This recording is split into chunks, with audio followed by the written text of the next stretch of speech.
Amerika Davlat Meclisi'nin ekskursiya zalida o'tkazilgan Xitoyning Iroqlarga so'zilgan qo'li Tiananmen vaqasidan bugunga qadar tanqidchilarning ovozini o'chirish yo'lida ko'rsatilgan dunyoviy urinishlar mavzusidagi guvohlik berish yig'inida guvohlik berguvchilar va aloqador parlament a'zolari jonliq paketlar hamda amaliy misollar orqali Xitoy siyosatining tashqi dunyoga ancha bilinib ketmagan yana bir yuzini namoyon qildi.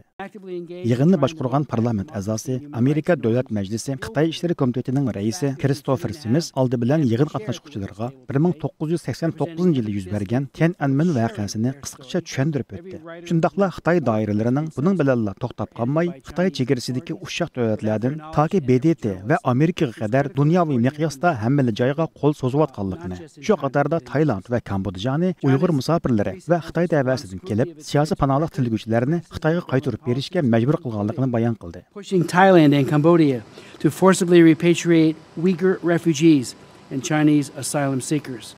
Ondan parlament a'zosi Amerika Davlat Majlisi Xitoy ishleri komitetining muavin raisi Mark Rubio Xitoyning uzunga so'zilgan qo'li orqali Xitoyga qo'shni Janubiy Osiyo ellariga besim ishiltib Uyg'ur musulmonlarini va Xitoydan qochib chiqib siyosiy panohlik tilaguvchilarini Xitoyga qaytarib berishga majbur qilganligini yana bir qatam News reports abound of Uyghur Muslim and Chinese asylum seekers being forcibly repatriated. U so'zining davomida jumladan bu yil aprelda Hindistonning Dharamsala shahrida o'tkazilgan xalqaro yig'inga qatnashmoqchi bo'lgan inson haqlari faoliyatchilarini Hindiston hukumatining chegaradan o'tkazmaganligini, bu harakatning orqasida bo'lsa yana shu Xitoyning uzun qo'li borligi haqida muloyizalar bo'layotganligini o'tirib qo'ydi.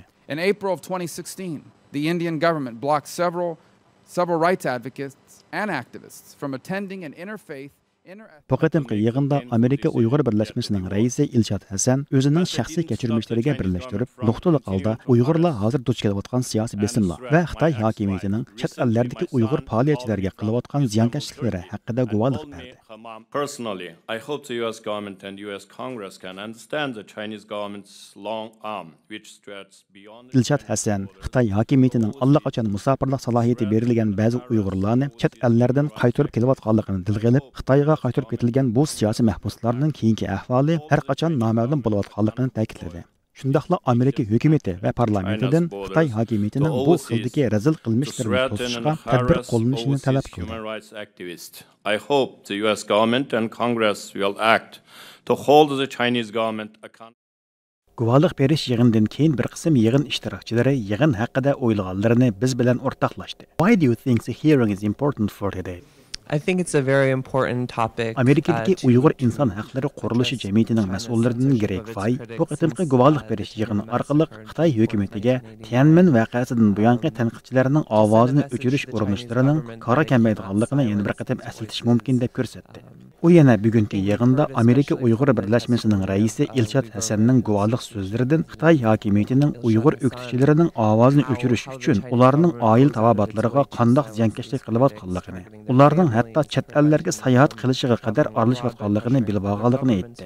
Shundaqla u Xitoyning bu xil urinishlarining Ilshadga o'xshash o'qituvchilarning ovozini o'chirolmaydiganligini, o'zi ishlayotgan tashkilot va boshqa organlarning Xitoyning qo'rqitishlari yoki tahdiddlari sababli to'xtab qolmaydiganligini and will not be silenced by China's tactics of intimidation and censorship.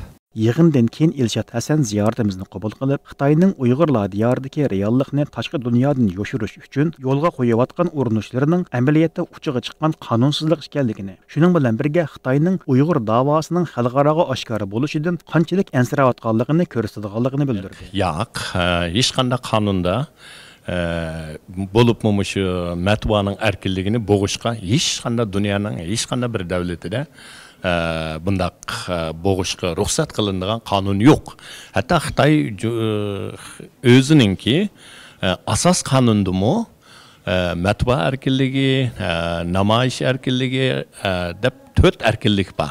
Demak, bu yerda matbua erkinligining bo'g'ilishi bütün dünyanın diqqətini qo'zg'ayotidu, hammamizning diqqətini qo'zg'ayotidu. Bu nəhayət yaman bir aqbatni ib kelyapti. Bo'libmi bizningki vatanimiz Sharq Turkistonga. Chunki bu yer uchur jihatdan qorong'u dunyo bo'lib qelyapti. Umumiy jihatdan biz qarasak, Xitoyningki bu unum berolmaydi. Chunki xalqningki mana degan vaqtida taqdi to'shdi. taqat endi buningdan ortiq yana bu zulmga chiraydigan hech nimiz qolmadi. Shuningga so'zlayotdi, davatdi, vatandan hatto Xitoyning shunda zulm ostidagi xalqimiz xato orqali, telefon orqali, boshqa usullar bilan butun shu yerda bo'layotgan ahvollarningki uchurlarni yetkazayotdi, muxbirlarimizga yetkazayotdi. Masalan, Erkin Osiyo radiosiniki ko'pincha xabarlari vatandan kelyapti. Demak, xalqimiz yana bu xil tahdiddan qo'rqmay, mardonlik bilan haqiqatni dunyoga ichib beryapti. Oxirida Uyg'ur inson haqlari qurilishining mas'ullaridan biri Zubayra xonim ziyoratimizni qabul qilib, Xitoyning Iroqlarga so'zilgan qo'llarining qurboni bo'layotgan Uyg'ur oilalariga o'z tasallisini ifodaladi. Ularga verilgan tasallerim meningki, ular hech qanday bir xatolik o'tkazayotmadi. Ular hech qanday bir xato ish qilayotgani yo'q. Ular hech qanday bir qonunsiz ish qilayotgani yo'q. Ular faqat bir Uyg'ur fuqarosi sifati bilan o'zining odatdagi Uyg'urning hayotini yashayotdi.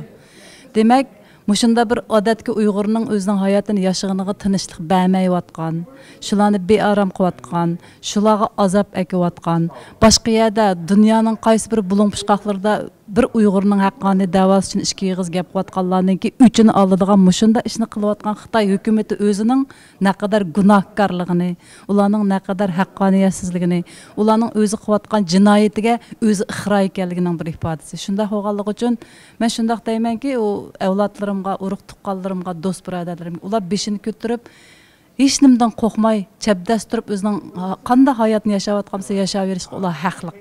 Chunki ular gunohkor emas. Mazkur guvohlik berish yig'inida Xitoy o'qituvchi yozuvchilaridan Gomin Xayning qizi Angela Goy, Xitoydagi inson haqlari sohasida ko'zga ko'ringan advokat Teng Biao, Germaniya to'lqinlari radiosining muxbiri Su Yutong qatorliqlar Xitoyning inson haqlaridagi dafsandichiligi va axborot sohasidagi besimi haqida guvohlik berdi. Yig'inga Amerikadagi inson haqlari tashkilotlari, har soha kishilari va aloqador shaxslar qatnashdi. Bu programmani Aziz tayyorladi.